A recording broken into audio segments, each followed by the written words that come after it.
নমস্কার বন্ধুরা, শ্রীমতী ইলারানী চট্টোপাধ্যায়ের লেখা পুরুষোত্তম শ্রী শ্রী ঠাকুর প্রদত্ত নিরামিষ রন্ধন প্রণালী এই বই থেকে আজকে তৈরি করে দেখাবো একদম ইউনিক, পুষ্টিগুণে ভরপুর, খুবই সুস্বাদু একটা রান্না, আনন্দপ্রসাদ। রান্নার নামটা যেমন সুন্দর, রান্না করার পদ্ধতি ততটাই ইউনিক আর খুবই উপাদেয় একটা রান্না। রান্নাটা করার জন্য আমাদের লাগবে ভালো কোয়ালিটির সরু বাসমতি চাল, বইটাতে তেমনটাই লেখা আছে। তো এখানে আমি 1 কাপ বাসমতি চাল নিয়েছি। চালটাকে খুব ভালো করে ধুয়ে নিয়ে বেশ খানিকটা পরিমাণে জল দিয়ে ভিজিয়ে রাখবো 15 মিনিটের জন্য, যাতে করে ভাতটা একদম লম্বা লম্বা হয়। একটা সসপ্যানে বেশ খানিকটা জল গরম করতে বসিয়েছিলাম। জলটা একটু হালকা গরম হয়ে এসেছে। এবার এখানে দিয়ে দিলাম 1/2 টেবিল চামচ নুন, 2টো তেজপাতা আর 1 টেবিল চামচ মতন ঘি। জলের মধ্যে এই সময় ঘি দিলে ভাতের মধ্যে ঘিয়ের ফ্লেভারটা খুব ভালো করে ঢুকে যায়। জলটা দেখুন একদম টকবক করে ফুটে উঠেছে। এবার ভিজিয়ে রাখা চালটাকে দিয়ে দিচ্ছি জলের মধ্যে। ভাতটাকে আমরা একটু শক্ত করে রান্না করব, মানে চালটা মোটামুটি 80 থেকে 90% মতন রান্না হবে, সেই রকমভাবে ভাতটাকে রান্না করতে হবে। খুব বেশি যাতে নরম না হয়ে যায় ভাতটা, সেদিকটা কিন্তু লক্ষ্য রাখতে হবে, তাহলে কিন্তু ভালো হবে না যদি বেশি নরম হয়ে যায় ভাতটা। তো ভাতটা রান্না হতে থাকুক। এদিকে একটা কড়াইতে 1 টেবিল চামচ সাদা তেল গরম করে নিচ্ছি। এই রান্নাটা অবশ্যই সাদা তেল দিয়েই করতে হবে। বেশ কিছু সবজি কেটে রেখেছি। সবজির মধ্যে এখানে আমি নিয়েছি ফুলকপি, মটরশুঁটি, নতুন আলু আর গাজর, তার সাথে একটুখানি বিনস। মানে এখন যেহেতু শীতকালে বাজারে যে সমস্ত সবজি অ্যাভেলেবেল পাওয়া যাচ্ছে সেই সমস্ত সবজি দিয়েই করছি।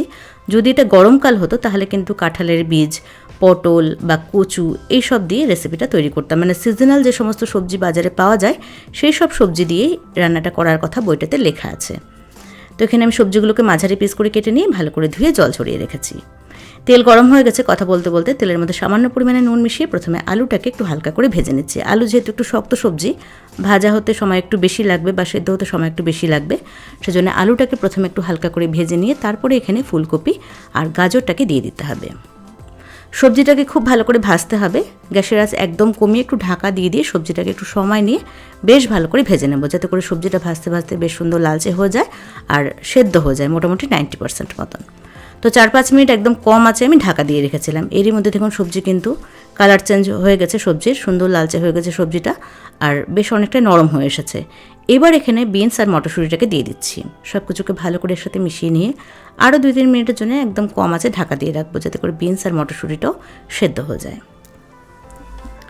এদিকে ভাতটা রান্না হয়ে গেছে, আর ঠিক যেমনটা বলেছিলাম সেরকমভাবেই ভাতটাকে আমি রান্না করেছি। একটু দেখিয়ে দিচ্ছি। ভাতটা কিন্তু নরম হয়ে গেছে, তবে হাত দিয়ে একটু টিপে দেখলে দেখা যাবে একটু শক্ত হয়ে আছে। ঠিক এইরকমভাবে ভাতটাকে রান্না করতে হবে। তো ভাতের মাঠটাকে, মানে ভাতের ফ্যানটাকে এখন ঝরিয়ে নেব, তারপরে ভাতটাকে পুরোপুরি ঠান্ডা করে নেব। প্লেটের মধ্যে বিছিয়ে আমি ভাতটাকে পুরোপুরি ঠান্ডা করে নেব। এদিকে সবজিটা কিন্তু বেশ ভালো করে সেদ্ধ হয়ে গেছে। এবার সবজিটাকে একটা প্লেটে আমি নামিয়ে নিচ্ছি।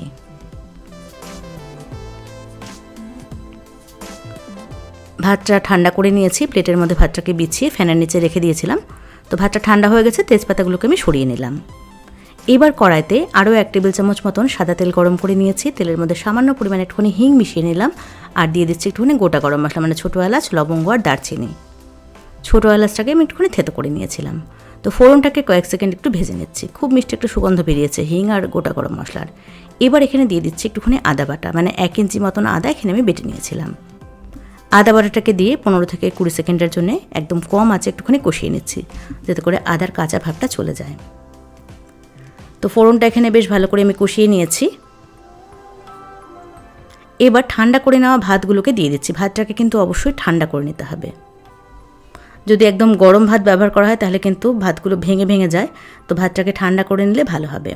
এবার ভাতটাকে মিডিয়াম আছে মোটামুটি 4-5 মিনিটের জন্য খুব ভালো করে ভাজতে হবে। খুব আলতো হাতে নাড়াচাড়া করতে হবে, যাতে করে ভাতটা ভেঙে না যায় সেদিকটা একটু লক্ষ্য রাখতে হবে।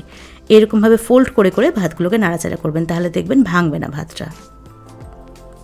তো এখানে আমি ভাতটাকে বেশ সুন্দর করে ভেজে নিয়েছি, মানে 2-3 মিনিটের জন্য মিডিয়াম আছে ভাতটাকে আমি ভেজে নিয়েছি। এবার ভেজে রাখা সবজিগুলোকে দিয়ে দিচ্ছি এখানে। সব কিছুকে ভালো করে মিশিয়ে নিতে হবে। রান্নাটা অবশ্যই একবার করে দেখবেন, একদম ইউনিক রান্নাটা, আর খেতে কিন্তু অপূর্ব। তো সব কিছুকে ভালো করে একসাথে মিশিয়ে নিয়ে দিয়ে দিচ্ছি এখানে স্বাদ অনুযায়ী নুন, মানে পুরো রান্নাটার জন্য যেটুকু নুনের প্রয়োজন সেটা আমি এখানে দিয়ে দিলাম। সবজি ভাজার সময় কিন্তু নুন দিয়ে সবজিটাকে ভেজেছিলাম, আর ভাত রান্না করার সময় নুন দিয়ে ভাতটাকে রান্না করেছিলাম। তো নুনটাকে একটুখানি বুঝে দিতে হবে। এখানে আমি 1/2 টেবিল চামচ মতো নুন দিয়েছি। নুনটাকে সব কিছুর সাথে ভালো করে মিশিয়ে নিয়েছি। একটা বাটিতে নিয়ে নিচ্ছি 2 টেবিল চামচ টক দই।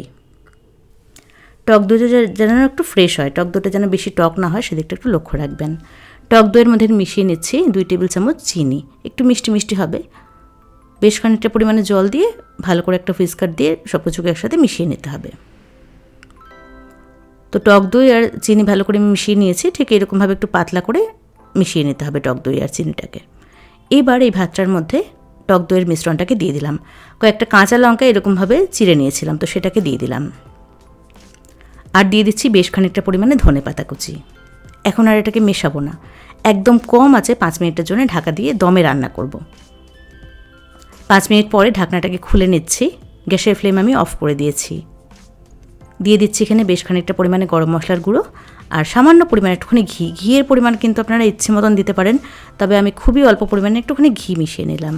এবার সব কিছুকে খুব আলতো হাতে এরকমভাবে ফোল্ড করে করে মিশিয়ে নিচ্ছি। খুব আলতো হাতে কাজটা করতে হবে, কারণ এখন কিন্তু ভাত আর সবজি খুব ভালো করে সেদ্ধ হয়ে গেছে। তো যদি বেশি তাড়াহুড়ো করা হয় না, তাহলে কিন্তু ভেঙে ভেঙে যাবে সবজি আর ভাত। তো খুব আলতো হাতে নাড়াচাড়া করতে হবে। তো সব কিছুকে ভালো করে একসাথে মিশিয়ে নিয়েছি।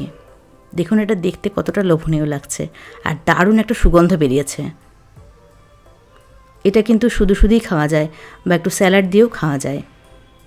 এবার এটাকে একটা বাটিতে আমি পরিবেশন করে দেখাচ্ছি। তো কেমন লাগলো আজকের এই সহজ সাধারণ উপাদেয় রান্না, সেটা অবশ্যই কমেন্টস করে জানাবেন। আর ভিডিওটা দেখার জন্য অসংখ্য ধন্যবাদ। সবাই খুব ভালো থাকবেন, দেখা হবে এরকম একটা সুন্দর রেসিপির সঙ্গে।